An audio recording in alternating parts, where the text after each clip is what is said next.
আমরা একসাথে বাসায় পৌঁছালাম। বাসায় গিয়ে দেখি সবাই ঘুম, এমনকি কাজের মানুষ কলিও ঘুমে। কিন্তু এদিকে সাদাতের কাঁপাকাঁপি এত বেড়ে গিয়েছে যে আমার খুব খারাপ লাগছে সাদাতকে এভাবে ছেড়ে ঘুমোতে যেতে। সাদাত নিজের রুমে গিয়ে হিটার ছেড়ে দিয়েছে।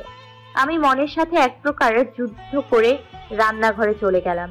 যদিও আমাদের বাইরে ডিনার করে আসার কথা, কিন্তু সাদাতের অবস্থার জন্য তাড়াতাড়ি বাসায় চলে আসতে হলো।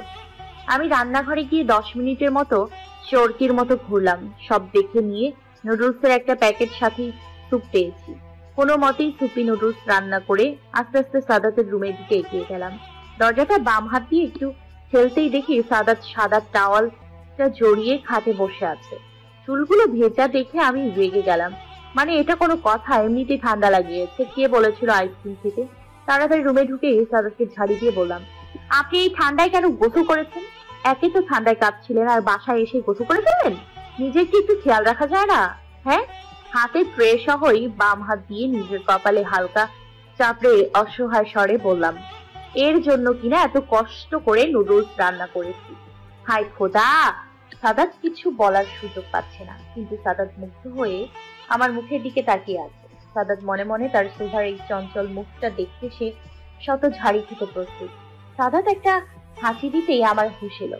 তাড়াতাড়ি নুডলসের বাটিটা এগিয়ে দিই সাদাতের কাছে। তাড়াতাড়ি এটা খেয়ে নিন। আমি চুলায় চায়ের পানি বসিয়েছি। এটা খেতে খেতে আমি চট করে আদা চা নিয়ে আসবো, দেখবেন আপনার আর ঠান্ডা লাগবে না। সাদাত মুচকি হাসি দিল। আমি এগিয়ে দরজার কাছে পৌঁছালাম। তখনই সাদাত বলে উঠল, শুভা, তুমি সবসময় এমনই থেকো প্লিজ। ওনার কথা শুনে কেমন যেন একটা লাগলো। পরক্ষণে মনে পড়লো আমি বিখ্যাত সাদাত ভাইয়ের সামনে এত কিছু বলে দিলাম, তাও বিনা বাধায়। ভয়ার্ত চোখে একবার পেছন ফিরে সাদাত ভাইয়ের দিকে তাকালাম। দেখি সে এক চোখ চুপিয়ে হাসলো। আমি লজ্জাতে তাড়াতাড়ি পেছন ফিরে রান্নাঘরের দিকে দৌড় দিলাম। আবার বেশ লজ্জা লাগছিল, কিন্তু তাও হাতে আদা চা নিয়ে চললাম তার রুমের দিকে। গিয়ে দেখি বিছানায় শুয়ে শুয়ে ফোনে কল করছে। আমাকে দেখে উঠে আসন করে বসলো, বারবার হাঁচি দিচ্ছে। আমার তার থেকে চায়ের কাপটা নিয়ে চুমুক দিয়ে ভ্রু উঁচিয়ে ভাবছি, উনি আমার দিকে এভাবে কেন তাকালো? আমি তো আদা চা খুব ভালোই বানাই, মানে খাওয়ার যোগ্য হয় আর কি। তাহলে এভাবে তাকানোর মানে কি? আমি ভ্রু কুচকে ওনার দিকে তাকিয়ে আছি। উনি আমার দিকে তাকাতেই হেসে দিয়ে বললেন, টেস্টি। আমি লাজুক হাসলাম। ওনার দিকে তাকাতেই দেখি উনি আমার দিকে তাকিয়ে থেকেই বারবার কাপে চুমুক দিচ্ছেন। আমার এবার অনেকটা লজ্জা লাগলো। কোনো মতে তুতলে বললাম, আমি আসছি, আপনি ঘুমিয়ে পড়েন প্লিজ। বলে পেছনে ঘুরতেই উনি আমাকে ডাক দিলেন, তুমি কিছু খেয়েছো? আর প্লিজ তুমি এক কাপ চা খেয়ে নাও, নয়তো প্রচুর ঠান্ডা লেগে যাবে। আমি পেছনে ফিরে বললাম, এখন কিছু খাবো না, আমার পেট ভরেই আছে, আর চা খেয়ে নিব, আপনি রেস্ট করুন। বলেই আমি আমার রুমে চলে এলাম। সকাল সকাল উঠেই দেখি বাসায় সবার হইচই চলছে। মাথা থেকে বেরিয়ে গেছিল যে আজ আপুর বউ ভাত। তাড়াতাড়ি উঠে ফ্রেশ হয়ে নিলাম। এখন আমার প্রথম কাজ আপুকে খোঁজা। বেরিয়ে খুঁজতে খুঁজতে আপুর রুমের সামনে এসে দেখি ঘর তো নয়, যেন গোয়াল ঘর। দুইজন কাজের লোক এসে রুমটা পরিষ্কার করছে। মনে হচ্ছে রাতে এখানে যুদ্ধ হয়েছিল। আমি রুমের দিকে তাকিয়ে হাসছিলাম। এর মধ্যে আমার নাম ধরে ডাকলো সাদাত ভাই। আমি চমকে পেছন ফিরতে দেখি ওনার ঠোঁটে দুষ্টু হাসি ফুটিয়ে রেখেছেন। আমি ঢোক গিলে কিছু বলবো, তার আগে উনি আমাকে বললেন, এভাবে মানুষের হয়ে যাওয়া বাসরে নজর দিতে নেই, এই সময়টা তোমারও আসবে। বলেই উনি হাসলেন। ছি ছি, কি নির্লজ্জ! আর বুঝি না, যত লজ্জাকর পরিস্থিতি আছে আমি তার সামনেই কেন পড়ি? কি আর করার, লজ্জায় মাথা নিচু করে তৎক্ষণাৎ ওই স্থান ত্যাগ করলাম। আমি ড্রয়িং রুমে এসে দেখি আপুকে ঘিরে কম হলেও 10 জন মেয়ে বসে আছে, কেউ দাঁড়িয়ে আছে। মুখ ভঙ্গি দেখে বোঝা গেল এরা আপুকে লাগাম ছাড়া প্রশ্ন করছে। আর আমার রুবাপু লজ্জায় লাল তো হয়েই গেছে। এমন এমন অবস্থা যে যে কোনো সময় কান্না করে দেবে। আমার এত হাসি পাচ্ছে, ইচ্ছে করছে আমিও আপুকে একটু নাস্তানাবুদ করি, কিন্তু না, এই সাদাত ভাইয়ের কোনো ভরসা নেই। দেখা যাবে কারো কথা না শুনে উনি শুধু আমার কথা শুনেই আমাকে লজ্জা দেবেন। তাই আস্তে আস্তে করে আপুর কাছে গেলাম। অনেকেই আমাকে ঠিক মতো চেনে না, তাই আমাকেও তাদের দলে টানতে চাইলো। এর মধ্যে একটা মেয়ে জিজ্ঞেস করলো, এই নতুন ভাবি, বলো না গো, তোমায় ভাইয়া কেমন সোহাগ করলো? আমার চোখ বড় বড় হয়ে এলো। এটা কেমন প্রশ্ন, সাথে বেশ বিরক্তিও লাগলো। তাই উত্তরটা আমিই দিলাম, আরে আপু, তুমি ভাবির মুখে শুনলে তো আর ফিল পাবা না, তাই তোমার বাসর পর্যন্ত তো অপেক্ষা করতে হবে নাকি? নির্লজ্জের মতো আরেকজনের মুখ শোনাটা নেহাতে বেহায়াপনা ছাড়া কিছুই বলতে পারছি না। আপুটা আমার দিকে ক্ষিপ্ত চোখে তাকালো। আমি সেদিকে পাত্তা না দিয়ে আপুকে বললাম, চল আমার সাথে। আপু উঠে দাঁড়ালো। দুইজনের রুমের দিকে হাঁটা দিলাম। যাওয়ার পথে শুনি ওই আপুটা রাগী গলায় বলছে, কি অসভ্য মেয়ে রে বাবা, বড়দের সাথে কথা বলতেও জানে না, কি শিক্ষা এর? আমি এবার চটে গেলাম। কিছু বলবো তার আগে আপু বলল, আমার বোনের যথেষ্ট সুশিক্ষা রয়েছে, আমি নতুন বউ বলে কিছু বলছি না। সকাল থেকে আমাকে তোমরা হেও করে চলেছ, আমি কিছুই বলিনি। তখন থেকে এমন সব কথা বলছো যেন পারলে আমায় বেডরুমে ঢুকে যাও, তাও কিছু বলিনি। তাই বলে আমার বোনকে ভুল করেও অপমান করতে এসো না। আমি কিছু না বললেও এই বাড়িতে ওর পক্ষে বলার মানুষের অভাব নেই। বলে আপু আমার হাত ধরে রুমে নিয়ে এলো। রুমে এসে মাথা থেকে শাড়ির আঁচলটা সরিয়ে রাগে ফুসফুস করছে, আর আমি মিটমিট করে হাসছি। এই আমার আপু, নিজের অপমানে চুপ থাকলেও ওর জন্য কখনো কেউ আমাকে কিছু বলতে পারে না। ছোট থেকে একদম নিজের কোলে আগলে রেখেছে আমাকে। আমার আপু। আমি পেছন থেকে আপুকে জড়িয়ে ধরলাম। আপুও হেসে দিল। আমি আপুকে ঝাপটে ধরে বললাম, ইস, তোমার যে কেন কোনো দেবর নেই আমার আফসোস হয়। তোমার দেবর থাকলে আমি নিশ্চিত তার গলায় ঝুলে যেতাম তোমার কাছে থাকার জন্য। আপু পেছনে ফিরে আমাকে ধরে বলল, আছে তো, ভাসুর আছে, কেন? সাতাতকে বিয়ে কর, তাহলেই তো হয়ে যায়।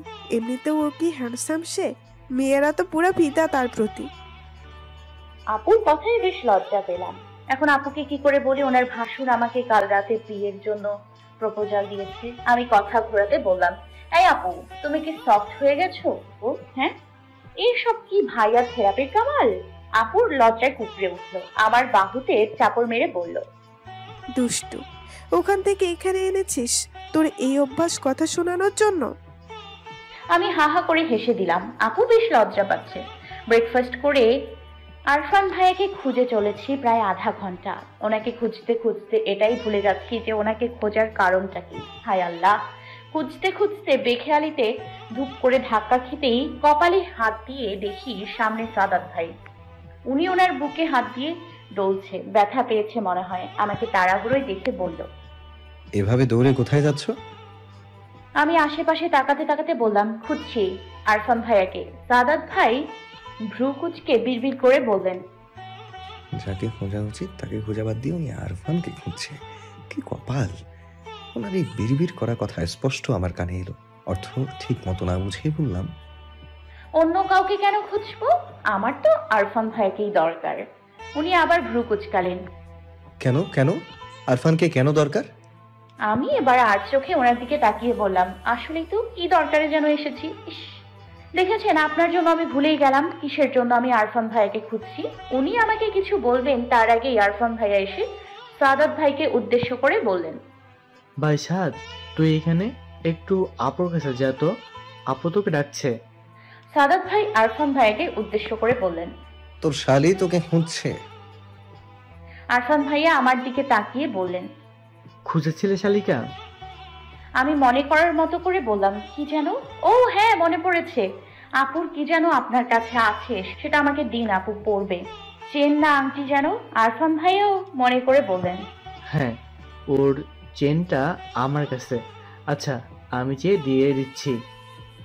আমি ভাইয়াকে মানা করে বললাম, আপনার যেতে হবে না, আমি দিয়ে দিব, আমাকে দিন। ভাইয়া ইতস্ত করে বললেন, আরে শালিকা, এত কষ্ট করতে হবে না, আমি দিয়ে দিচ্ছি। আমি আবার বাদ সেধে বললাম, আরে কষ্ট কেন হবে, আমি দিয়ে দিব, সমস্যা নেই। আরফান ভাইয়া অসহায়ভাবে সাদাত ভাইয়ের দিকে তাকিয়ে ইশারায় কিছু বললেন। সাদাত ভাই এতক্ষণ মুচকি মুচকি হাসছিলেন, কিন্তু আরফান ভাইয়ের কাণ্ড দেখে একটু শব্দ করে হেসে দিলেন। তারপর আরফান ভাইয়ার কানে কানে ফিসফিস করে বললেন, যে মেয়েকে আমি আমার ফিলিংসে বুঝাতে পারি না, সেখানে তোরটা বৃথা। যদিও কথাটা আমার কান পর্যন্ত পৌঁছায়নি, কিন্তু খেয়াল করলাম কথাটা শোনার পরপরই উনি আরো অসহায়ভাবে সাদাত ভাইয়ের দিকে তাকালেন।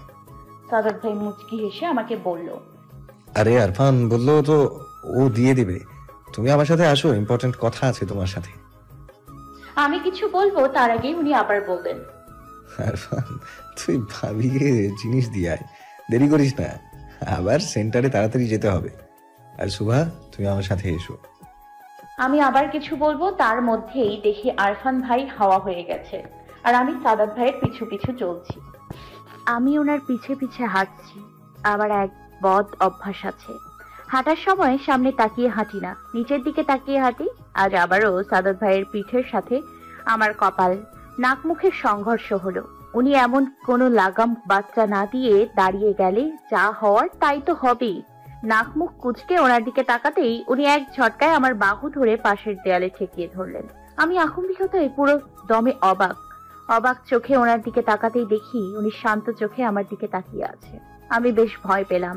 আশেপাশে তাকিয়ে দেখি এদিকটায় কেউ নেই বললেই চলে। আমি নিচে তাকাতে তাকাতে এসেছি বলে খেয়ালই করিনি আমাকে উনি কোথায় নিয়ে এসেছেন। আমি ওনার দিকে চোখ তুলে তাকাতেই দেখি উনি কেমন করে যেন তাকিয়ে আছে। বিষয়টা আশ্চর্যজনক হলেও সত্যি যে উনি আমার থেকে ঠিক 5 আঙ্গুল দূরে দাঁড়িয়ে আছে। আমার দুই পাশ থেকে উনি 2 হাত দিয়ে দেয়ালে ঠেকে দাঁড়িয়েছেন, আমার দিকে ঝুঁকে, কিন্তু কোনো রকম স্পর্শ লাগেনি। কিন্তু উনি যে আমার এত কাছে তাতেই জান বেরিয়ে যাচ্ছে আমার। উনি অসম্ভব শান্ত গলায় আমাকে বললেন, তুমি কি আসলেই বুঝো না, নাকি না বুঝার ভান করো? আমি তপ্তে খেয়ে গেলাম। আমি কি বুঝি না কিনা না বোঝার ভান করি?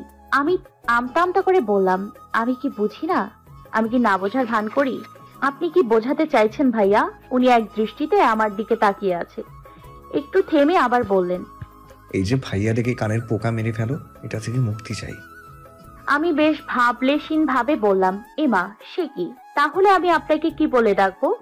আপনি তো আমার থেকে কত সিনিয়র, ইভেন আপুর থেকেও, শুধু ভাইয়ার থেকে ছোট। সাদাত ভাই অসহায় ভাবে আমার দিকে তাকালেন। উনি পারলে এক্ষুনি নিজের কপাল দেয়ালে ঠুকতেন।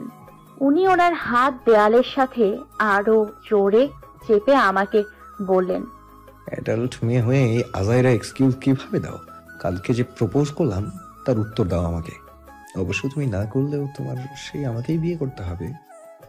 আমি বেশ অবাক হয়ে বললাম, না করলে কি সিনেমার মতো তুলে নিয়ে বা জোর করে বিয়ে করবেন? উনি বাঁকা হেসে বললেন, কখনোই না। জোর জবরদস্তি রাজনীতিতে খাটে, বউয়ের ক্ষেত্রে না। এমনিতেই বাংলাদেশে আইন প্রণয়ন হয়েছে, বউয়ের ইচ্ছার বিরুদ্ধে নাকি স্পর্শ করা যাবে না। তাই তোমার ক্ষেত্রে বউ জবরদস্তি। আমি সরু চোখে বললাম, তাহলে কিভাবে আপনি আমাকে নিজের করবেন? উনি ঠোঁটে হাসি বজায় রেখে বললেন, ভাঙচি দেব, তোমার সবগুলো প্রপোজালে ভাঙচি দেব। আমি মুখ ভেঙচি দিয়ে বললাম, ছেলে হয়ে আপনি ভেঙচি দেবেন? কি আজব! উনি ভ্রু কুঁচকে বললেন, কেন, কোথায় লেখা আছে ছেলেরা ভাঙচি দিতে পারবে না? আমি ওনার প্রশ্নকে সম্পূর্ণ প্রত্যাখ্যান করে বললাম, আচ্ছা আপনি আমাকে প্রপোজ কখন করলেন? উনি বললেন, কালকে তো রেস্টুরেন্টে। আমি অবাক হয়ে বললাম, ওটা প্রপোজ করা ছিল? এভাবে? উনি আমতা আমতা করে বললেন, তুমি একবার রাজি হও, আমি বিয়ের পর প্রতিদিন নতুন নতুন ভাবে তোমাকে প্রপোজ করব, বাট বিয়ের আগে একদম না। আমি অবাক হয়ে জানতে চাইলাম, কেন? বিয়ের আগে করলে কি সমস্যা? উনি আমার দিকে শান্ত চোখে তাকিয়ে বললেন, কারণ তোমাকে প্রপোজ করলে আমরা গার্লফ্রেন্ড বয়ফ্রেন্ড হয়ে যাব, আর তখন তোমাকে যদি কাছে পেতে ইচ্ছে করে তো নিজেকে সামলানো মুশকিল হয়ে যাবে, আর না তুমি আমাকে মানা করবে। তাই বিয়ের আগে নো প্রপোজ। আমার অনুভূতি বুঝে নাও, এটা এখন আর আমার কন্ট্রোলে নেই। আমি অবাক হয়ে ওনার দিকে তাকিয়ে আছি। হঠাৎ করে ওনার ফোন আসতেই উনি এক হাত দিয়ে ফোন ধরে কথা বলতে শুরু করলেন। ওপাশ থেকে কি যেন শুনে উনি বললেন, গুড, আমি আসছি। উনি আবার আমার দিকে তাকালেন। আমি এবার বেশ ইতস্তত করে বললাম, সরুন, আমি যাব। উনি বললেন, আগে আমার কথা শেষ হবে, তারপর তুমি যেতে পারবে। উনি কিছু বলতে যাবেন তার আগেই ওনার হাতের নিচ থেকে বেরিয়ে বেশ কিছু দূর চলে গেলাম। পিছে ফিরতেই দেখি উনি ভ্রু কুঁচকে বললেন, আমার কথা শেষ হয়নি শুভা। আমি বেশ জোরেই বললাম, আপনাকে না সাদিয়া আপু ডেকেছে, ভুলে গেছেন? সাদিয়ার রুমে আসতেই সাদাত বিছানায় বসে পড়ল। সাদিয়া ড্রেসিং টেবিলে বসে সাজুগুজু করছিল। সাদাতকে দেখে হেসে দিল। সাদাত তার দিকে তাকাতেই দেখে সাদাতের মুখটা বাচ্চাদের মতো ফুলিয়ে রেখেছে। সাদিয়া হেসে বলল। সাদাত আরো বিরক্ত হলো, বোনকে বলল, দি, তুই এই কি ভাষায় কথা বলছিস? তোকে মানা করেছি না? সাদিয়া হেসে বলল, আমি তো ইচ্ছে করেই বলি।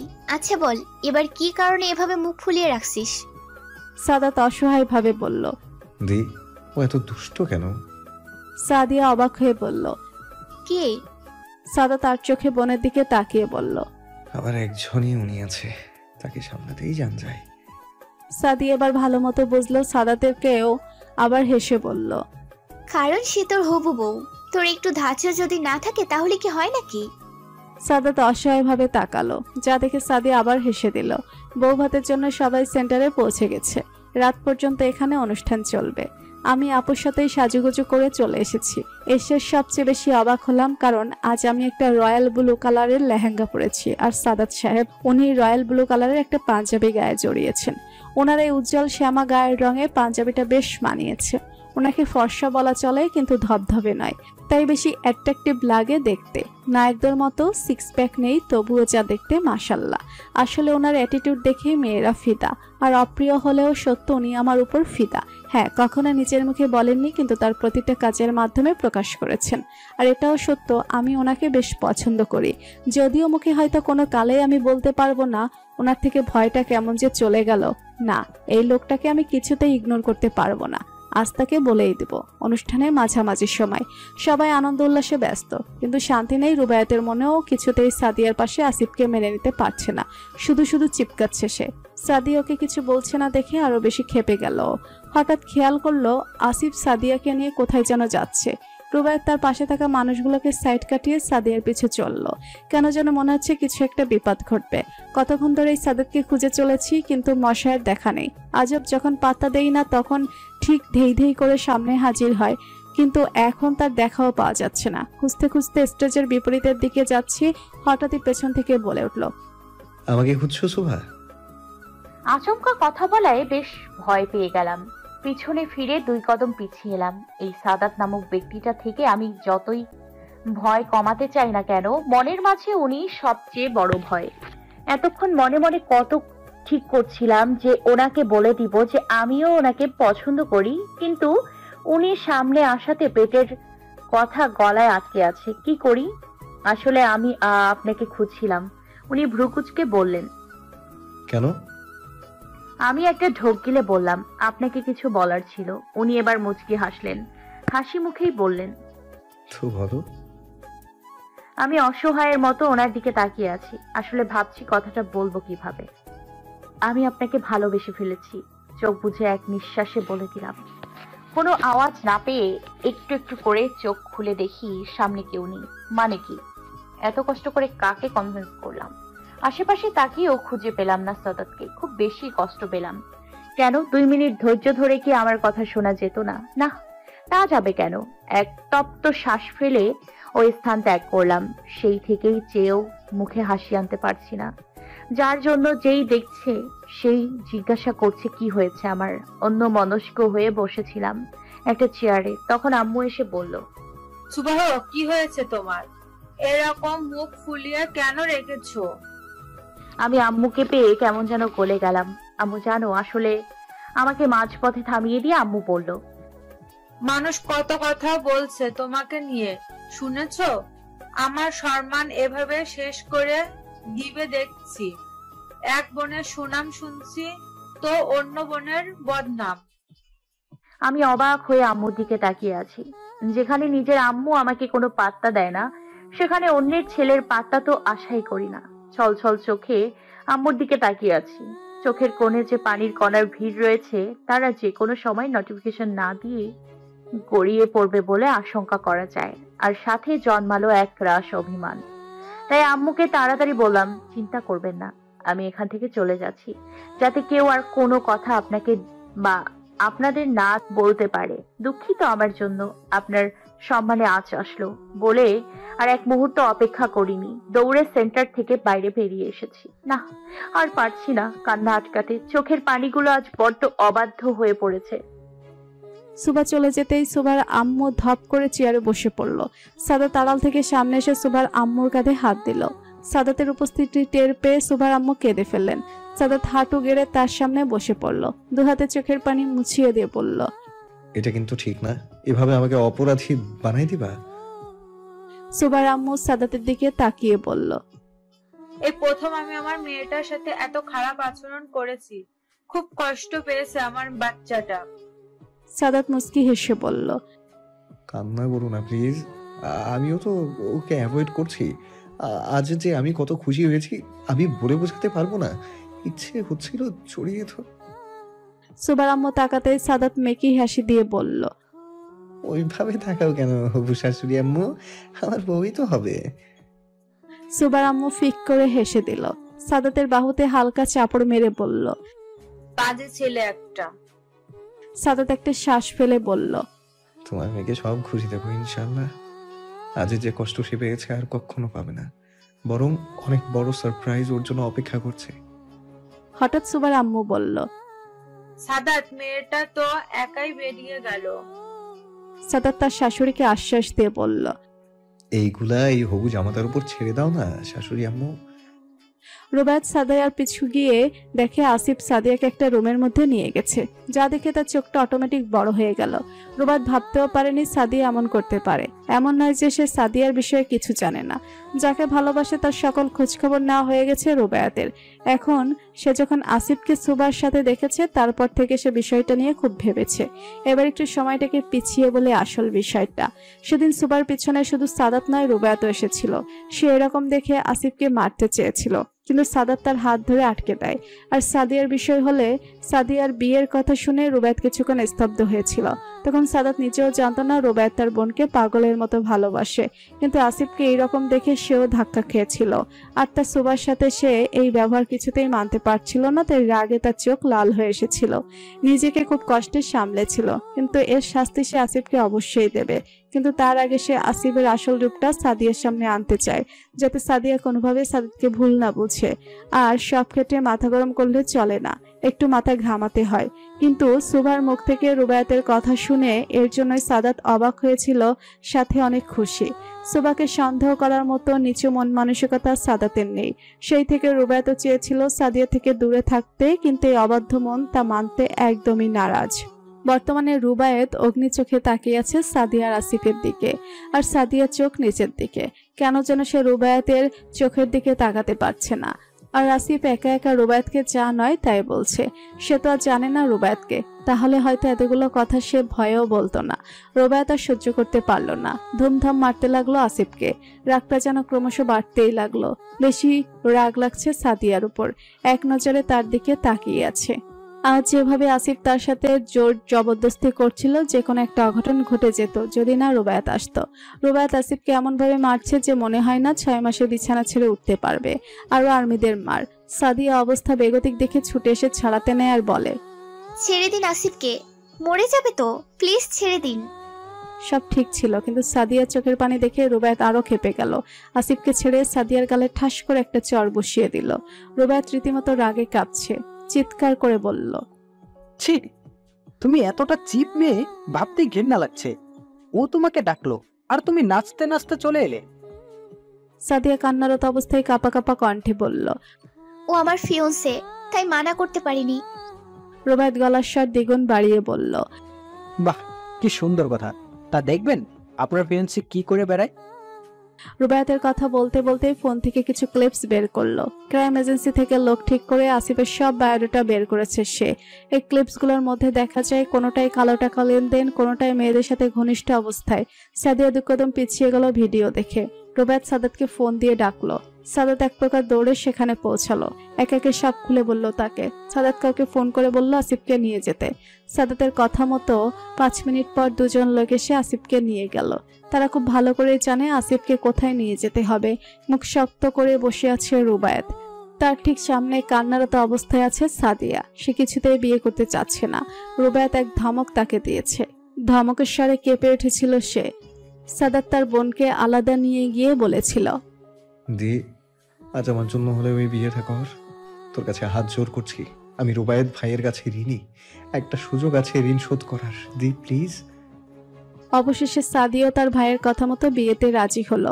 রুবায়েতের সঙ্গে আজই তার কাবিন হবে। অনুষ্ঠান পরে সে কান্নারত অবস্থাতেই রুবায়েত আর সাদিয়া বিয়েটা হয়ে যায়।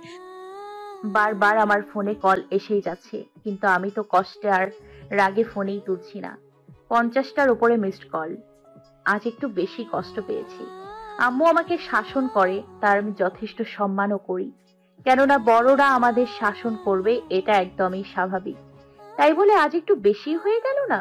রুমের এক কোনায় গুটি সুটি দিয়ে বসে আছি, চোখ থেকে সমানে পানি ঝরে যাচ্ছে। আমি বসে বসে ফুপিয়েই যাচ্ছি। এর মধ্যে দরজা ধাক্কানোর শব্দে জিজ্ঞাসা করলাম কে। ওপাশ থেকে দারোয়ান কাকা বললেন, বাবা নাকি ফোন করেছিল। হঠাৎ করে সাদাত অসুস্থ হয়ে পড়েছে, আর অসুস্থতা খুব গুরুতর।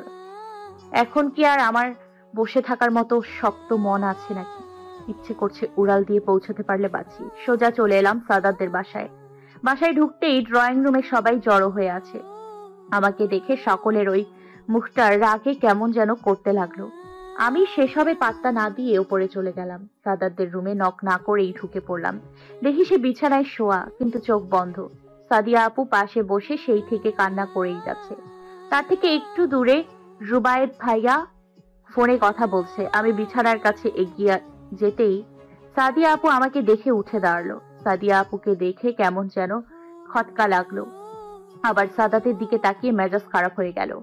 আশপাশ খুঁজে কিছু পেলাম না, তাই উঠে টেরেসের দিকে যেতেই দেয়ালে ক্রিকেট ব্যাট ঠেকানো দেখতে পেলাম। এতেই আমার কাজ হয়ে যাবে। ক্রিকেট ব্যাটটা হাতে তুলে ঝড়ের বেগে বিছানার কাছে পৌঁছালাম। সাদিয়া আপু ভয় পেয়ে গেছে। ব্যাটটা সাদাতের দিকে তাক করে বললাম, এক্ষুনি যদি না ওঠেন বিছানা ছেড়ে, সত্যি বলছি এই ব্যাট দিয়ে এমন চেঁচা দিব না। সাদিয়া আপু আমাকে বললেন, কি করছো সুভা? ব্যাটটা নামাও, ছাদে লেগে যাবে। আমি এবার ব্যাটটা ঝাড়া মেরে ফেলে দিয়ে চিৎকার করে বললাম, তোমরা বাইরেরটাই বুঝবে, আমাকে তো মানুষ মনে হয় না, আমি তো বোকা। কি মনে হয় তোমাদের এই নাটক আমি বুঝতে পারবো না? সাদাতের দিকে দেখি আবার বললাম, এই যে ইনি শুধু শুধু নাটক করে শুয়ে আছে। ইনি অসুস্থ খবরটা পাওয়ার পর আমার কি হাল হয়েছিল তা কি তোমাদের বিন্দু মাত্র খবর আছে? সবাই তো ব্যস্ত নাটক করতে। সাদিয়া আপু অবাক চোখে তাকালেন, আর রাগে আমার চোখ থেকে পানি ঝরেই যাচ্ছে। কিছুতেই কন্ট্রোল করতে পারছি না। টেবিলের ওপর থেকে ফ্লাওয়ার ভাসটা নিয়ে সজোরে আছড় মারলাম। এর মধ্যে ভাইয়াও এসে আমাকে থামানোর চেষ্টা করছে, কিন্তু রাগ চরম পর্যায়ে চলে গেছে। ভাইয়ার দিকে রাগী গলায় বললাম, তুই সরবি নাকি আমার সাথে সাথে তোর মাথাটাও ফাটাবো? ভাইয়া ভীত চোখে আমার দিকে তাকালো। আমি ধাক্কা দিয়ে সরিয়ে ফ্লোরে কাচের উপর দিয়েই চলে গেলাম অন্য জিনিস ভাঙবো বলে। পা দিয়ে রক্ত পড়ছে। এর মধ্যে অনুভব করি আমাকে পাজা খোলা করে তুলে নিয়েছে কেউ। তার দিকে তাকাতেই দেখি সাদাত। তার চোখ অসম্ভব লাল। আমি দাঁতে দাঁত চেপে বললাম, ছাড়ুন আমাকে। উনি আমাকে ছাড়লো তো নাই, বরং আমাকে আরো শক্ত করে চেপে ধরলো।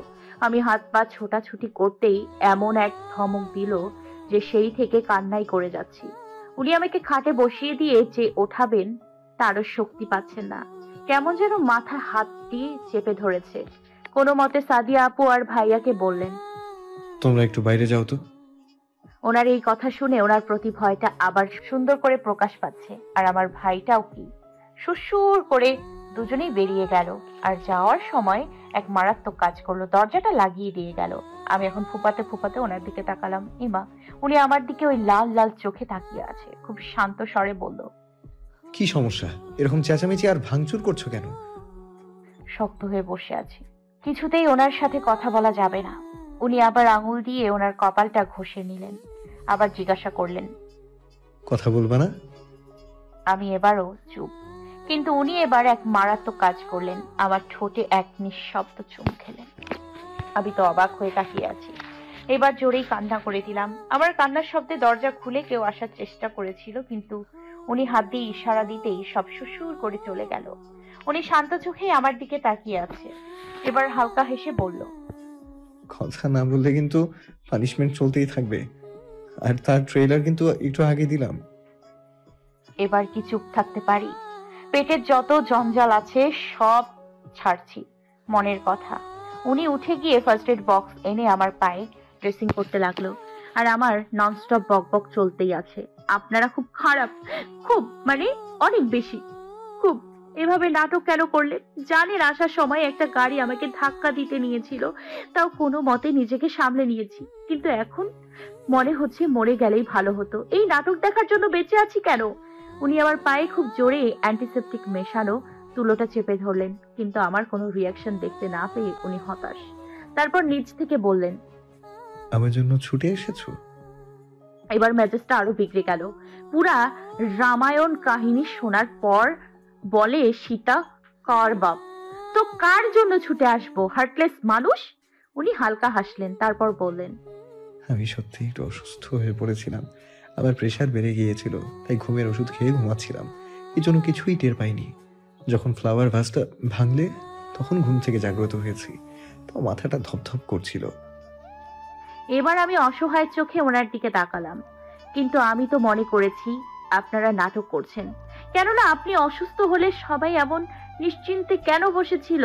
এখানে তো ডাক্তার থাকার কথা ছিল। আমার কথা শুনে উনি হাসলেন, আমার দুগালে হাত রেখে বলল, এত আদরে কেন তুমি? আর এই যে ড্রেসিং করলাম, ব্যথা করেনি? আমি মাথার দুদিকে নাড়িয়ে বললাম, একদম না। আরে আপনার না প্রেশার বেশি, তাড়াতাড়ি শুয়ে পড়ুন বিছানায়, ঘুমান, আমি এগুলো পরিষ্কার করে দিয়ে চলে যাব। আমি বিছানা থেকে উঠতে নিতেই উনি আমার হাত টেনে ধরলেন। আমি তাকাতেই বলল, এখনো রাগ করে আছো তাই না?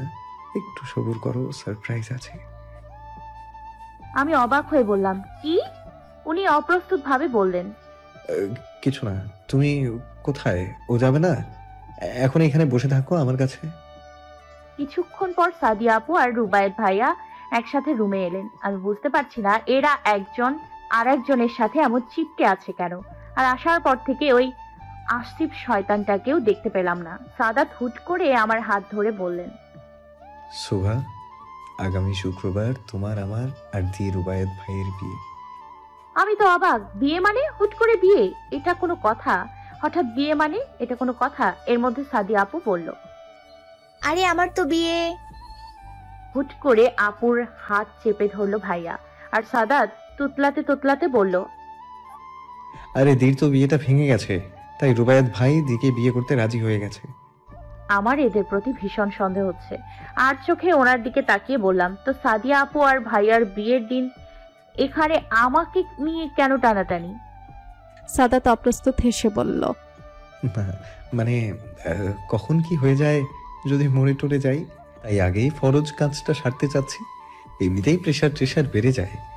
কি হলো আমার আমি জানি না, হুট করে চর বসিয়ে দিলাম সাদাতের গালে। কেন, কিভাবে যে ওনাকে চর দিলাম আমি নিজেই জানি না। আশেপাশে তাকাতেই দেখি সাদিয়াপুর মুখে হাত।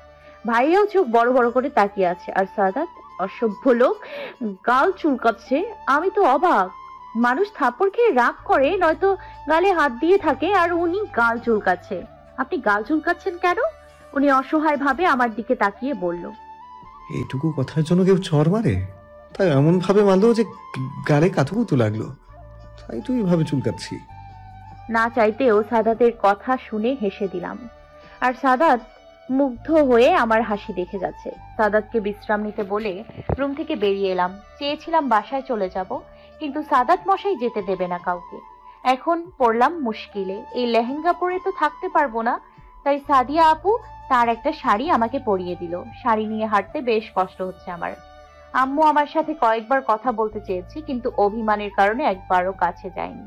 নয়তো এতক্ষণে কতবার আম্মুর পেট জড়িয়ে পেটে মুখ গুজে থাকতাম। রাত 12টা বেজে 3 মিনিট। রাতে ঘুমানোর আগে পানি খাওয়া আমার জন্য বাধ্যতামূলক। বাট ঘরে পানি না পেয়ে এগিয়ে গেলাম রান্নাঘরের দিকে।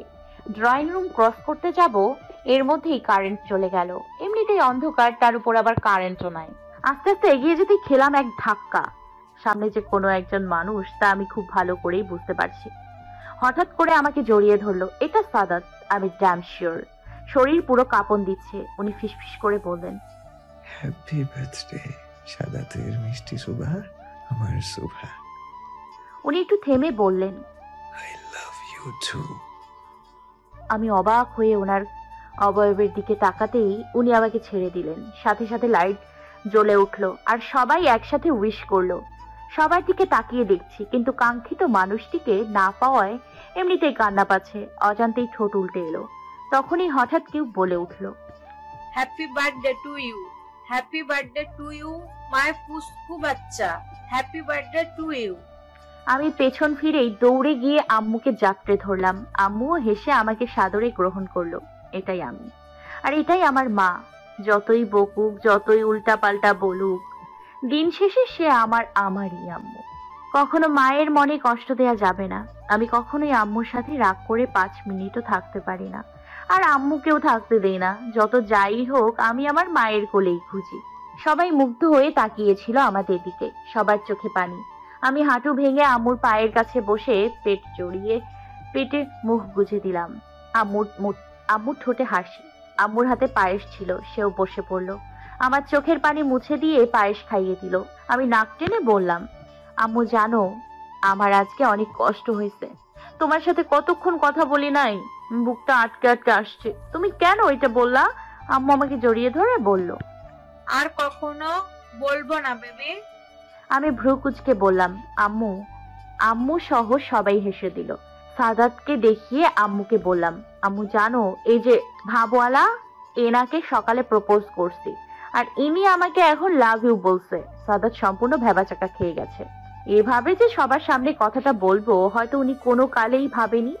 সবার দৃষ্টি আপাতত ওনার দিকে। উনি আমার দিকে তাকাতেই দিলাম এক চোখ টিপ। এবার ওনার মুখটা হা হয়ে গেল। বেচারা একসাথে এত ডোজ নিতে পারছে না, আর আমিও ভাবছি না এর রিয়াকশনের পরে আমার উপরেই পড়বে। উনি এক ভ্রু উঁচিয়ে বাঁকা হাসলেন। ব্যাস, আমারও মনে পড়লো কি করছি আমি। শিট। সবাই আমাকে উইশ করে গিফট দিল, কিন্তু সাদাত মশাই আমাকে কিছুই দিল না। আমি তেমন মাথা ঘামাইনি। সবাই অনেকক্ষণ মজা করলো। ড্রয়িং রুমে সবাই বসেছিল, কিন্তু খেয়াল করলাম আরফান ভাইয়া ঘুমে হেলে পড়ে যাচ্ছে। সে আপাতত আমার আপুর কাঁধে মাথা দিয়ে রেখেছে, আর আপু বারবার কাঁধ দিয়ে ঠেলছে। সবারই অবস্থা খারাপ। আমি হালকা হেসে বললাম, আমি খুব খুশি সবাই আমার বার্থডে মনে রেখেছো। এখন সবাই ঘুমাতে যাও। আরফান ভাই আমার কথা শুনে সবার আগে উঠে আপুকে টানতে লাগলো। দেখি হেসে দিলাম। সবাই চলে গেল। সবার আগে গেল রুবায়েত ভাইয়া। আজ ভাইয়ার মনটা বেশ খারাপ ছিল, কিন্তু কেন? ভাইয়া যেতেই দেখি সাদিয়া আপু অসহায়ভাবে তাকালো, তারপর নিজেও উঠে চলে গেল। আমি একটা শ্বাস ফেলে সব গিফট নিয়ে রুমে চলে এলাম। রুমে ঢুকে গিফটগুলো রেখে দরজা আটকে বারান্দার দরজা লাগানোর জন্য এগিয়ে এলাম। অনেক শীত পড়েছে বাইরে। বাবা, বারান্দায় হাত বাড়ালাম দরজা আনতে, কিন্তু তার আগেই হাতে টান পড়লো। হঠাৎ হাতে টান পড়ায় বেশ ভয় পেয়ে গেছি। দেয়ালের সাথে আমার পিঠ ঠেকে গেছে। আমাকে ঘিরে ধরেছে সাদাত। অন্ধকার হলে ও তার শরীরের স্মেলটা স্পষ্ট তার উপস্থিতি প্রকাশ করছে। চোখ বন্ধ করে হালকা হাসলাম। এভাবে টেনে আনার মানে কি? সাদাত আমার চোখের উপর থেকে চুলের গুচ্ছ সরিয়ে কানে গুজে দিয়ে বলল, টেনে না আনলে তো এক্ষুনি বারান্দায় লক করে দিতে আমায়। সকালের বিষয়টা মাথায় আসতেই হাত দিয়ে সাদাতকে সরিয়ে দিয়ে বললাম, সকালে আপনি আমার সব কথা শুনেছিলেন তাই না? সাদাত কিছু না বলে হাত ভাঁজ করে দাঁড়িয়ে হাসলো। উফ, এই লোকটা এমন কেন? হাসিটা এত মারাত্মক, কি বলবো। হাসলেই মনে হয় সোজা হৃদয় ভেদ করে চলে যাচ্ছে। আমি চোখ বন্ধ করে একটা শ্বাস নিলাম। না, পারছি না ওনার চোখের দিকে তাকিয়ে থাকতে। উনি আমার দিকে এক কদম এগিয়ে এলেন। ওনার মুখটা আমার কানের কাছে নিয়ে এলেন। স্পর্শ ছাড়াই আমি টের পাচ্ছি কেমন যেন শিহরণ দিচ্ছে।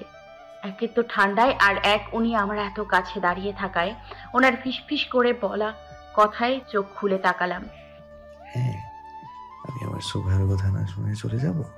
এটা কখনোই সম্ভব না। ভালোবাসি ভালোবাসি প্রিয়তমা, খুব বেশি ভালোবাসি, আর এটা তোমার গিফট। উনি কথাটা বলেই আমার বাম গালে একটা চুমু দিলেন। আমার মনে হলো বাম গালটা তৎক্ষণাৎ গরম হয়ে উঠেছে। উনি সোজা হয়ে দাঁড়িয়ে হাসছেন। হাতের দিকে তাকিয়ে দেখলাম উনি আমার অনামিকা আঙুলে একটা রিং পরিয়ে দিয়েছেন। বেশ কিছুক্ষণ পর স্বাভাবিক হয়ে ওনার দিকে তাকাতেই দেখি একই ভঙ্গিতে দাঁড়িয়ে আছে। উনি আমার হাত ধরে কার্পেটের উপর বসে গেল। অনেকক্ষণ আমার মধ্যে বেশ নীরবতা ছিল।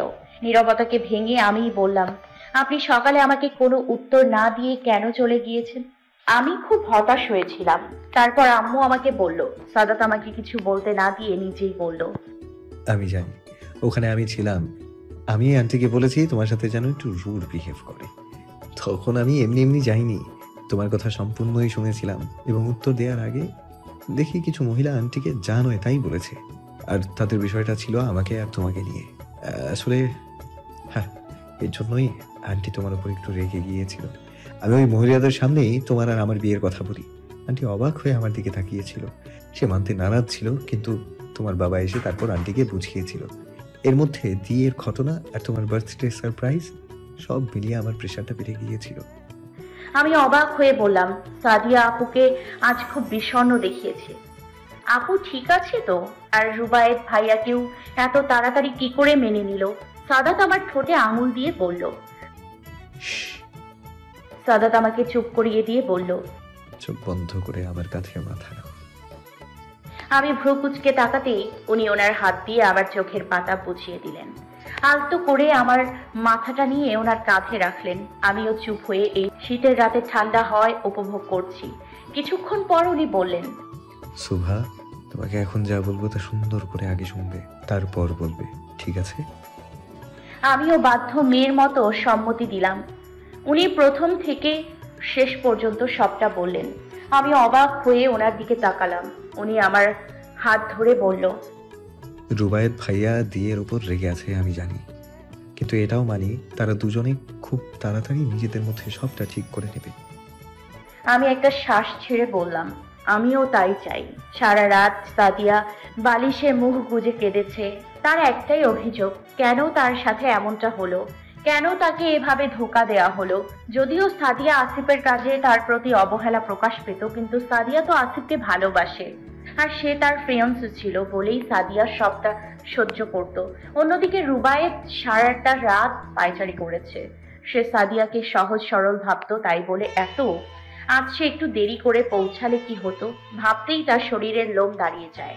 আজ যা ঘটেছে তার জন্য সাদিয়াকে পস্তাতে হবে। হ্যাঁ, সহজে ক্ষমা করতে পারবে না সে সাদিয়াকে। সকাল সকাল সুভার পরিবার রওনা হলো তাদের বাড়ির উদ্দেশ্যে। একে তো বাড়ির বড় মেয়ের ফিরনির অনুষ্ঠান, আর অন্যদিকে বাড়ির দুই ছেলে মেয়েরই বিয়ে, তাই এখন থেকেই তোড়জোড় শুরু হয়ে গেছে। এমনকি সদ্য বিবাহিতা রুবাইয়াও বসেনি। বেচারা আরফান বউয়ের পিছে পিছে ঘুরছে, কিন্তু সে তার বউয়ের কাছে 2 পয়সারও পাত্তা পেল না। রুবাইয়া তাকে এক ধমক দেয়। এখন আপাতত সে কাজে মন দিয়েছে। হাতে গোনা দিন আছে, তাই শপিং এখন থেকেই ভাগে ভাগে করা শুরু হয়ে গেছে। সাদাতের সাথে আমার ভালোই বন্ধুত্বপূর্ণ সম্পর্ক তৈরি হয়ে গেছে। আজ এক গুরুত্বপূর্ণ কাজে ভার্সিটি যেতে হবে, কিন্তু ভার্সিটি যাব এই কথাটা আমি সাদাতকে বলিনি। ওনার সাথে ইচ্ছে করে ঝগড়া করে কথা বলা বন্ধ করে দিয়েছি। ধুর, সম্পর্কে ঝগড়া না থাকলে কি কোনো টুইস্ট পাওয়া যায় নাকি? তাই রাত থেকে আমার ফোন অফ, আর সকাল 8টা বাজতেই বেরিয়ে পড়লাম। আজও রিক্সা করে ভার্সিটি গেলাম। ভার্সিটি যেতে না যেতেই আমার ঝাপটে ধরলো রাত্রি। কি রে বিয়ের কোণে, তুমি তো পুরো ভার্সিটির ক্রাশের সাথে নিজের বিয়েটা পাকা করে ফেললা। আমি ভ্রু কুচকে বললাম, কেন রে, তোর তো এমনিতেও চান্স ছিল না। বিভোর ভাইয়ের সাথে নিজেও তো বিয়ে ঠিক করে আমায় বলেছি। আমি আর রাত্রে অনেকক্ষণ কথা বললাম, কথায় কথায় বললাম ওনার সাথে কাল থেকে কথা বলিনি, ইচ্ছে করে ঝগড়া করেছি। রাত্রি বলল, সাদাত ভাইয়া তো তাহলে তোর উপর খুব রেগে আছে। আমি ডন্ট কেয়ার ভাব নিয়ে বললাম, আমি তোর সাদাত ভাইকে ভয় পাই নাকি? পেছন থেকে সেই চিরচেনা কণ্ঠ। তাই নাকি সুভা? সাদাতের কণ্ঠ শুনেই মনে মনে শুধু ইয়া নফসি করছি। এই বদলোক ভার্সিটিতেও এসে আমার কথাই শুনতে হলো, তাও আবার যেন তন নয়। বারবার ঢোক গিলছি। রাত্রির হাতে খামচির দাগ পড়ে গেছে। উনি আবার বললেন, কি হলো, কথা বলো না কেন? আমাকে তো ভয় পাও না? এবার আমি চোখ মুখ কুচকে দাঁত দিয়ে জিহ্বা কাটলাম। আমি কোনো জবাব না দিয়েই চলে আসতে নিলাম, কিন্তু সাদাত মশাই তা হতে দিল না। আমার হাতের কবজা ধরে রেখেছে। খুব মিষ্টি একটা হাসি দিয়ে বলল, শালিকা, আমি কি ইনাকে নিয়ে যেতে পারি? রাত্রি অসভ্যটা চোখ খুলে হেসে বলল, অল ইয়োর সাদাত ভাইয়া। কথা শুনে 1 সেকেন্ডও অপেক্ষা করেনি সে। হাত টানছে, কিন্তু আমার পাত্তা না পেয়ে এক ভয়ানক কাজ করলো। সবার সামনে থেকে হুট করে কাঁধে তুলে নিল। লজ্জায় আমার অবস্থা খারাপ। আগেই ভালো ছিল, কিন্তু বিয়ে ঠিক হওয়ার পর থেকে দিন দিন অসভ্য হয়ে যাচ্ছে। সবার নজর আমাদের দিকে। ছি, সবাই তো আর জানে না আমাদের সম্পর্ক। আল্লাহই জানে কত কত বাজে কথা বলছে আমাদের নিয়ে। আমি বারবার চিৎকার করে বলছি, আরে ছাড়ুন আমাকে, আমি হাঁটতে জানি। ওয়ে না, ওনার মধ্যে কোনো ভাবাবেগ হলো না। সোজা গাড়ির ফ্রন্ট সিটে ধপ করে ফেললো আমায়। দরজা লাগিয়ে লক করে দিল, যেন নামতে না পারি। ওনাকে আমি এতক্ষণ ভালো করে খেয়াল করিনি, কিন্তু এখন তাকিয়ে দেখলাম মনে হচ্ছে এক অগোছালো পাগল আমার সামনে বসে। উনি ড্রাইভিং সিটে বসে স্টিয়ারিং হুইলে মাথা রেখে জোরে জোরে শ্বাস নিচ্ছে। ওনাকে কি কেউ বলেছিল আমাকে কাঁধে তুলতে? এমন হাঁপাচ্ছে। বেশ কিছুক্ষণ পর উনি মাথা তুলে সরাসরি আমার দিকে তাকালেন। ওনার চোখ দেখে আমার অবস্থা ফুস, ভয়ানক লাল হয়ে আছে। উনি খুব শান্ত স্বরে বললেন, এভাবে জ্বালাচ্ছ কেন আমায়? মেরে ফেলতে চাও? আমি ওনার কথাই পুরো অবাক। আমি কি এমন করেছি যে উনি এই কথাটা আমাকে বলল? আমি কিছু বলবো তার আগে উনি বললেন, কি সমস্যা তোমার? কোনো কথা নেই, বার্তা নেই, ফোন তুলছো না, বাসার ফোনে ফোন দিলেও কথা বলো না, কি সমস্যা? আমি মুখ গোমরা করে বললাম, আসলে আমি এমনি এমন করেছি। আমরা তো এখনো ঝগড়া করিনি, আর আমি জানি আপনি কখনো মনে হয় না আমার সাথে ঝগড়া করবেন, কথাই তো বলেন না, তাই আমি নিজ থেকেই। উনি বজ্র কণ্ঠে বললেন, বাচ্চা তুমি? এগুলো কি ধরনের ছেলে মানুষই? এদিকে আমি টেনশনে মরে যাচ্ছি এটা ভেবে যে কথা বলা বন্ধ করে দিল, আর ইনি ঢং করে কথা বলা অফ করে দিয়েছে। বাহ! আমি এবার কেঁদেই দিলাম। ওনার এই ব্যবহার আমার মোটেই কাম্য ছিল না। ওনার যেন হঠাৎ করেই হুঁশ ফিরল। নাক মুখ কুচকে কপালে হাত দিয়ে সিটে হেলান দিল। উনি আমার দিকে ফিরে বললেন, সরি, আসলে খুব রাগ লাগছিল, কন্ট্রোল করতে পারিনি। আমি কোনো কথা না বলে চুপ করে রইলাম। উনি আর কোনো কথা না বলে গাড়ি চালাতে লাগলো। কি আজব, আমি এখানে রাগ করে বসে আছি আর উনি আমার রাগ ভাগানোর চেষ্টাও করলেন না। এতে আরো রাগ লাগলো। চুপ করে অন্যদিকে মুখ করে বসে আছি, আর ক্ষণে ক্ষণে ভেতর থেকে ফুপিয়ে উঠছে। সাদাত আমার দিকে তাকিয়ে মুচকি হাসলো। সাদিয়া বেশ কয়েকবার রুবায়েতকে ফোন দিয়েছে, কিন্তু রুবায়েত তুলছে না।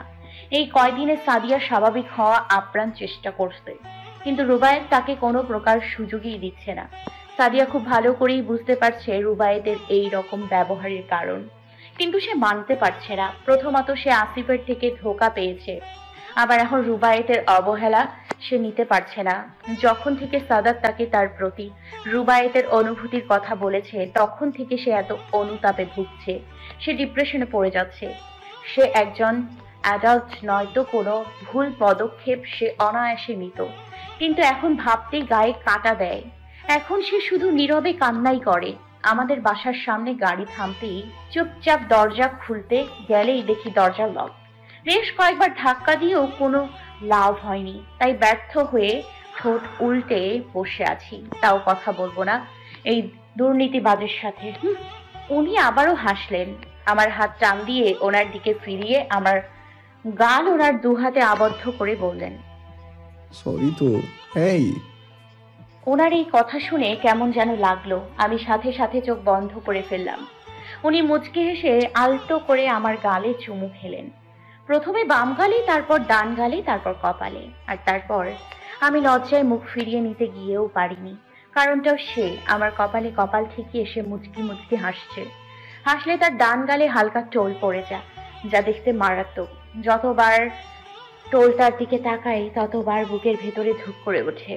তার ডান গালে টোল পড়লেও আমার পরে বাম গালে, কিন্তু চাইলেই সবাই দেখতে পারবে না।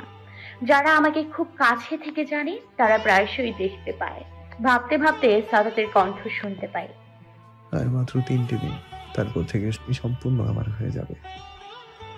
আমি চট করে চোখ খুলে ফেললাম।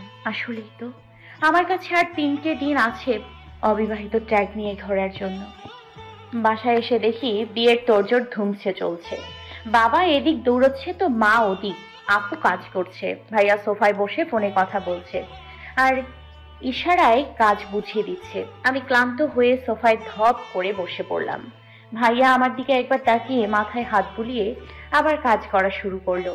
আমি চোখ ঘুরিয়ে এদিক সেদিক দেখছি। হঠাৎ ভাইয়ার ফোন বেজে উঠল। আমি স্ক্রিনে চোখ দিতেই দেখি সাদিয়া লেখাটা ভেসে উঠছে। ভাইয়া একবার তাকিয়ে ফোনটা কেটে দিল। আমার ভ্রু কুচকে এলো। সাদিয়া আপু আবার কল দিল, কিন্তু এবারও ভাইয়া ফোনটা তুলল না। আমার ফোন বেজে ওঠার আগেই ভাইয়া ফোনটা নিয়ে উঠে গেল সোফা থেকে। আমি খুব ভালো করেই বুঝতে পারছি ভাইয়ার সাথে সাদিয়া আপুর সম্পর্ক এখনো ভাইয়া ঠিক করে নেয়নি। আমার মতে সাদিয়া আপু তার পক্ষ থেকে অনেক চেষ্টা করছে সম্পর্কটাকে নতুন করে গুছিয়ে শুরু করার, কিন্তু ভাইয়ার অবহেলা তো ওদের সম্পর্কের আরো অবনতি ঘটাবে। এটা কি ভাইয়া বুঝছে না নাকি? না, আমার ভাইয়ার সাথে কথা বলতে হবে। এভাবে তো চলতে পারে না। আমিও ভাইয়ার পিছু পিছু এসে হাজির হয়েছি। বারান্দায় এক ধ্যানে দাঁড়িয়ে আছে সে। আমি ভাইয়ার পাশে দাঁড়িয়ে বললাম, ছোট বোন হয়ে জিজ্ঞেস করছি, সব ঠিক আছে তো ভাইয়া? ভাইয়া চমকে আমার দিকে তাকিয়ে হাসার চেষ্টা করলো। আমাকে এখন এখানে মোটেই আশা করেনি ভাইয়া, তা তার রিয়াকশন দেখেই বোঝা যাচ্ছে। হ্যাঁ, সবই ঠিক আছে। কি হবে আবার? আমি হালকা হেসে বাইরে তাকিয়ে বললাম, সাদিয়া আপুকে ইগনোর করছো কেন? ভাইয়া চমকে আমার দিকে তাকালেন। কি বলছে সেগুলো? কেউ কিছু বলেছে তোকে? সাদিয়া কিছু বলেছে তোকে? আমি আবার হেসে বললাম, বললেই হয়তো ভালো হতো। উনি কি বলতো, মেয়েটা বড্ড বেশি ভালো, ছোট থেকেই কষ্ট করছে, কিন্তু বিনিময় চেয়েছে একটু ভালোবাসা। তাতেও এত বড় একটা ধোঁকা খেলো। ওর মনের অবস্থাটা একটু বোঝার চেষ্টা করো ভাইয়া। ভাইয়া বেশ ভালো করেই বুঝতে পেরেছে যে আমি সবটাই জানি, তাই সরাসরি বলল, আমি চাই ওর সাথে নর্মাল হতে, কিন্তু যখনই চেষ্টা করি তখনই ওই দিনের কথা মনে পড়ে। কি হতো যদি আমি একটু দেরি করে পৌঁছাতাম? তো কিন্তু কিছু তো হয়নি। মেয়েটা এমনিতেই একটা ট্রমাতে আছে, এখন তুমিও যদি তাকে ইগনোর করো তাহলে কি করে হবে? সে তো তোমাকে আঁকড়ে ধরতে চাইছে। তুমি তাকে সময় দাও, তাকে এই মরণ যন্ত্রণা থেকে মুক্তি দাও। ভাইয়া আমার কথায় আস্তে করে বলল। আমি যেতে যেতে থেমে বললাম, খুব বেশি দেরি করে ফেলো না কিন্তু। প্রিয় মানুষ হারিয়ে গেলে আর ফুল পাবে না। পেছন ফিরে যেতে নিলেই ভাইয়া ডাক দিল, শোভা। আমি ভাইয়ার দিকে ফিরতেই ভাইয়া মুচকি হেসে বলল, বড় হয়ে গেছিস। আমি হেসে চলে এলাম। খুব ভালো করেই জানি এখন ভাইয়া তার প্রিয়তমাকে সময় দেবে। কাল গায়ে হলুদ, সাদাতের বাড়ি থেকে এক গাদা জিনিস এসেছে, আর একটা বিশাল বড় পার্সেল এসেছে শুধুমাত্র আমার নামে। পার্সেলটা দেখে আমার ভ্রু কুঁচকে এসেছে। আমার কাছে মনে হলো আমার চেয়েও এই পার্সেলটা বড় হবে। আমার পুরো খাটটা জুড়ে পড়ে আছে। আপুকে এত করে বললাম এটা খুলে দে, কিন্তু না। উনি কি বললেন, আমার ভাসুর তোর জন্য স্পেশাল ভাবে এটা পাঠিয়েছে, শুধুমাত্র তুই এটা খুলবি। এটা কোনো কথা? এই বদলোকটাকে আমি জমের মতো ভয় পাই। কেন যে এখনো ভয় পাই আল্লাহ জানে। পার্সেলটা না খুলেই দিলাম ফোন। 2 বার রিং বাজতেই উনি ফোন তুললেন। হ্যাঁ শোভা, বলো। আসসালামু আলাইকুম সাদাত সাহেব। উনি হালকা হেসে বললেন, ওয়ালাইকুম আসসালাম। খুব সিরিয়াস কিছু মনে হচ্ছে? এবার আমার কথার বান ছুটলো। ওই মিয়া, আমারই কি মনে হয়? হ্যাঁ, উনি ঠিক কি রিয়াকশন দিল আমার বোধগম্য হলো না, কিন্তু শান্ত গলায় বলল, কি আর মনে হবে, আমার হবু বউয়ের মতোই মনে হয়। আমি একটা শ্বাস ছাড়লাম। এই লোকের সাথে কথাই আমি জীবনেও পারবো না। আমি বলি কি আর উনি বলে কি। হ্যাঁ হবু বউ, তা বাদে কি আর কিছু মনে হয়? Like robot? উনি সন্দিহান গলায় বললেন, কেন বলো তো? আমি এবার ব্যঙ্গ করে বললাম, কেন বলো তো? আজব পাবলিক, এত বড় কেউ পার্সেল পাঠায়? আবার কি বলছেন আমি যেন কারোর সাহায্য না নিই? তো এটা আমি খুলবো কি করে? উনি এবার ফিক করে হেসে দিলেন। আজব, এখানে হাসার কি হলো? পাগল নাকি? আপনি হাসছেন কোন দুঃখে? ওমা, দুঃখে আসবো কেন? আমি সুখে আসি, এটা ভেবে যে আমার বউ কতটা ডাম্ব। এই, আপনি কি আমার ইনসাল্ট করছেন? সাহস তো অনেক বেশি। জি, আমার সাহস বরাবরই বেশি, নয়তো রাজনীতি হতো না আমার দ্বারা। হ্যাঁ, ওই গুন্ডামি পারেন। গুন্ডামি ছাড়া আরো অনেক কিছু পারি। বিয়েটা হোক, বুঝাচ্ছি। ধুর, কথা কই নিয়ে গেছে? আগে বলেন এটার মধ্যে কি? আমি যদি বলেই দিই তাহলে এত কষ্ট করে র্যাপিং এ মুড়ে দিলাম কেন? নিজে খুলে দেখো কি। ধুর, ভাল লাগে না। উনি গম্ভীর গলায় বললেন, শোভা। এই শুরু। এখন এও আম্মুর মতো সুভা সুভা করবে। আমার জীবনটাই তেজপাতা। একটা কেচি নিয়ে র্যাপিংটা খুব কষ্টে খুললাম, তারপর কার্টুন খুলেই কিছুক্ষণ স্তব্ধ হয়েছিলাম। এরপরই দিলাম এক চিৎকার। ওপাশ থেকে সাদাত তার কান থেকে ফোনটা কিছুটা দূরে সরিয়ে হাসলো। হাসতে হাসতেই তার কণ্ঠে, কি ম্যাডাম, কেমন লাগলো সারপ্রাইজ? আমি সারা রুম ছুটছি আর ফোনে সাদাতকে ঝাড়ছি। আপনি এত খারাপ কেন? হ্যাঁ, আপনি জানেন না আমার ডগ ফোবিয়া আছে? কেউ এই কুত্তাটা সরাও। ওই ওই ওই। ওপাশ থেকে সাদাত জোরে জোরে হাসছে আর বলছে, শোভা, কুল ডাউন, ওটা ট্রেন্ড ডগ, ও কিছু করবে না তোমার। আমি উত্তেজিত হয়ে বললাম, কিছু করবে না তো? আমার পিছনে দৌড়াচ্ছে কেন? উনি আবারও হাসছে। আরে আমি ওকে তোমার ছবি দেখিয়ে বলেছি তুমি ওর মা আর আমি ওর বাবা। আমি রাগে ফুঁসছি, এক্ষুনি এটাকে সরান, নয়তো আপনার খবর আছে। উনি হেসে বললেন, আচ্ছা ভিডিও কল রিসিভ করো। আমি কল রিসিভ করতেই দেখতে পেলাম উনি উদাম গায়ে ট্রাউজার পরা আর গলায় টাওয়াল জড়ানো। হয়তো কিছুক্ষণ আগে গোসল করেছেন। আমার খুব লজ্জা লাগছে, তাই তাড়াতাড়ি ফোনটা ঘুরিয়ে কুকুরছানার সামনে ধরলাম। সাদাতকে দেখতেই একদম শান্ত হয়ে দাঁড়ালো সে। সাদাত হেসে ফেললো, আদুরে গলায় বলল, KitKat baby, don't disturb your mamma. ছানাটাও কি সুন্দর কথার বাধ্য হয়ে তীক্ষ্ণ স্বরে বউ করে উঠলো। আমি অবাক হয়ে গেলাম, কুকুরের নাম আবার কিটক্যাট হয় কেমনে? হ্যাঁ, আমি ফোনটা আমার দিকে করে নিজের ভুলটা বুঝতে পারলাম, কারণ ওনার গায়ে টাওয়ালটাও নেই।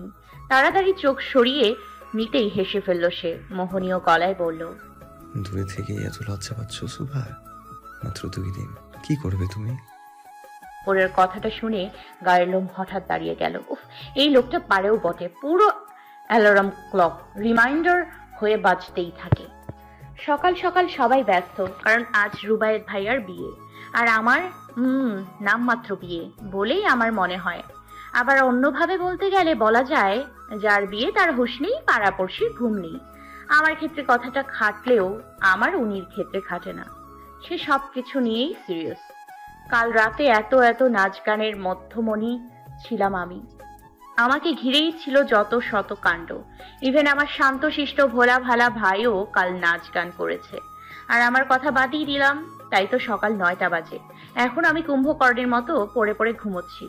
মা এসে অনেকক্ষণ ডেকে গেছে, কিন্তু মনে হয় না তাতে আমার কোনো প্রকার নড়চড় হয়েছে। অতঃপর রুবাপু এসে আদুরে ভাবে ডেকে উঠিয়ে পুরো বসিয়ে দিল। কিন্তু যেই আবারও ঘুমোতে যাব, অমনি আপুর কথায় সাদাত রুমের পাশে দেখেছি এই রুমের দিকেই আসছে। ব্যাস, আমার সাধের ঘুম টাটা বাই বাই করে চলে গেছে। 2 দিনে একটা জিনিস বেশ ভালো হয়েছে, যে কিটক্যাটের সাথে আমার বেশ ভাব হয়ে গেছে। চানাটা অনেক কিউট, ওকে কিছুতেই ইগনোর করা যাবে না। আমার কোলে উঠে একদম বাচ্চাদের মতো সেটিয়ে থাকে। যে আমি জীবনে কুকুর পছন্দ করতাম না, সেই আমি কিনা একটা কুকুরকেই পেট হিসেবে রেখেছি। সাদাত বরাবরই একজন পশু পাখি প্রেমী। রাস্তায় তার সাথে বের হলে বোঝা যায়। আম্মু আর আপু জোর করে গোসল করতে পাঠিয়েছে। এই শীতের সকালে কি জন্য যে গোসল করতে হবে তাই বুঝি না। আমি তো প্রতিদিন দুপুরে গোসল করি, তাও তাদের ঠেলাঠেলির জন্য গেলাম। বের হয়ে এসে দেখি আপু খাবার নিয়ে এসেছে। আমিও চুপচাপ খাওয়া শুরু করলাম। এই বিয়েতে সবচেয়ে বেশি খুশি আপু। সে আমাকে তার সাথে পাবে ভাবতেই নাকি খুশিতে নাচতে ইচ্ছে করে তার। এখন আমাকে রেডি করে দিয়ে আপু আমার চলে যাবে তার শ্বশুর বাড়ি। বিকেলে ওখান থেকে বরযাত্রী হয়ে সেন্টারে যাব। যতই হোক সে এখন ওই বাড়ির বউ। প্রথমে কিছু মনে না হলেও এখন মনে হচ্ছে বুকের ভেতর তুমুল ঝড় শুরু হয়ে গেছে। যত বেলা যাচ্ছে তত মনে হচ্ছে আজ থেকেই আমার ভয়ের সাথে আমার থাকতে হবে। এখনো ভাবি আমি যে একটা সময় সাদাতকে দেখলেই পালাতাম, সেই সবার প্রিয় সাদাত ভাই আমার বর। একটু পর থেকে আমি তার হয়ে যাব। আজ আমাকে রেড ভেলভেট কালারের একটা ভারী লেহেঙ্গা পরানো হয়েছে, তার সাথে ম্যাচিং করে হিজাব। এটা আমার বর মশাইয়ের নির্দেশ। সে চায় না তার বউয়ের সাজ সে ব্যতীত অন্য কেউ দেখুক। কাজেই এই পদ্ধতি। আমার সাজ কমপ্লিট হতেই বিছানায় বসে আছি। কিটক্যাট আমার পাশেই বসা। এর মধ্যেই ভাইয়ার রুমে এসে আমার দিকে হাত বাড়িয়ে দিল। আমিও হেসে ভাইয়ার হাত ধরলাম। ভাই বোন একসাথে এগিয়ে গেলাম। সেন্টারে আমাদের গাড়ি থামতেই আমাকে নামতে বারণ করা হলো। কিছুক্ষণ পর আমার বর্মশাইকে দেখতে পেলাম। সে আমার দিকে এগিয়ে আসছে। আশেপাশে প্রেস মিডিয়ার অভাব নেই। যতই হোক রাজনীতিবিদ মোহাম্মদ সাদাত রহমান সাদ এর বিয়ে বলে কথা। সাদাত এগিয়ে এসে আমার হাত ধরে তার পাশাপাশি দাঁড় করালো। সবার সাথে কুশল বিনিময় শেষ করে আমাকে নিয়ে ভেতরের দিকে চললো। তার পরনে গোল্ডেন কালারের শেরওয়ানি। কিন্তু উনি হয়তো প্রথম বর যার মাথায় পাগড়ি নেই। আপুর বিয়েতে কথায় কথায় বলে ফেলেছিলাম বরদের পাগড়িতে একদম মানায় না, বোকা বোকা লাগে। উনি যে কথাটা মাথায় গেঁথে নেবেন কে জানতো। তবে সত্যি তাকে অনেক বেশি হ্যান্ডসাম লাগছে আমার বর। তো এখানে এসে আইসক্রিমের স্টল দেখে দৌড় দিতে নিয়েছিলাম, কিন্তু ভাগ্য খারাপ, হাতটা শক্ত করে রেখেছে। আমি ঠোঁট উল্টে তাকাতেই মুচকি হেসে বলল, এই স্টলটা তোমার জন্যই রেখেছি, নয়তো কোন পাগলে এই শীতে আইসক্রিম রাখে? ইতিমধ্যে মাথা খারাপ উপাধি পেয়ে গেছি। এখন চুপ করে দাঁড়িয়ে থাকো, বিয়ে শেষে খাবে। আমি অস্থির গলায় বললাম, যদি শেষ হয়ে যায় সাদাত অবাক চোখে আমার দিকে তাকালো। আমিও বুঝতে পেরেছি বেশ বোকার মতো একটা কথা বলেছি, কিন্তু কি আর করার, বলে তো ফেলেছি। সাদাত আমাকে নিয়ে স্টেজে চলে গেল। পাশাপাশি বিপরীতমুখী বসার জায়গা, দুইটা পার্ট আলাদা করেছে একটা বিশাল পর্দার মাধ্যমে। পর্দাটা অস্বচ্ছ। আমাকে আর সাদিয়া আপুকে পাশাপাশি বসানো হলো, আর ওই পাশে ভাইয়া আর সাদাত। সকল নিয়ম কানুন মেনে রেজিস্ট্রারে স্বাক্ষর করতে দেয়া হলো। আমি কাবিননামাটা ভালো করে পড়ে তবেই স্বাক্ষর করেছি। আমাকে দেখে সাদাত মুচকি হেসেছে। অতঃপর ধর্মীয় নীতিতে আমাদের বিয়েটা সম্পন্ন হয়। সবার মুখে হাসি। আশ্চর্যভাবে সেই আপুকে আমি আর কোনো অকেশনে খুঁজে পাইনি। জানি না এটা আমার সাথে কোনো যোগসূত্র আছে কিনা। বিয়ে শেষে আমাকে সাদাতকে আর ভাইয়া ভাবিকে পাশে বসানো হলো। বিয়ের সময় আমার সাদিয়া আপুর মাথায় তোপাট্টা দেয়া হয়েছিল, সেই ঘুমটা এখনো আছে। প্রথমে ভাইয়াকে ভাবির মুখ দেখে কিছু বলতে বলা হলে সে বলে, আমি আমার ঘরের ক্যাপ্টেনকে দেখতে পাচ্ছি। ভাইয়ার কথায় সবাই হেসে দেয়। সে একজন আর্মি মানুষ, তার জন্য ইহাই একটা রোম্যান্টিক কথা। আমার সাদাতকে যখন বলা হলো, সে এক দৃষ্টিতে আয়নায় আমার দিকে তাকিয়েছিল। তারপর এক নেশা জড়ানো কণ্ঠে বলে, আমি দেখি আমার রূপ কথাকে যে লুকিয়ে আছে আমার হৃদদেশে, দেখি আমার কবিতাকে যে আছে সেই ছদ্মবেশে, দেখি আমার হুঁরকে যার জন্য আমার অনুভূতিরা শীর্ষে। আমি অবাক নয়নে তার দিকে তাকিয়ে, হ্যাঁ, এই পুরুষটি আমার, একান্তই আমার।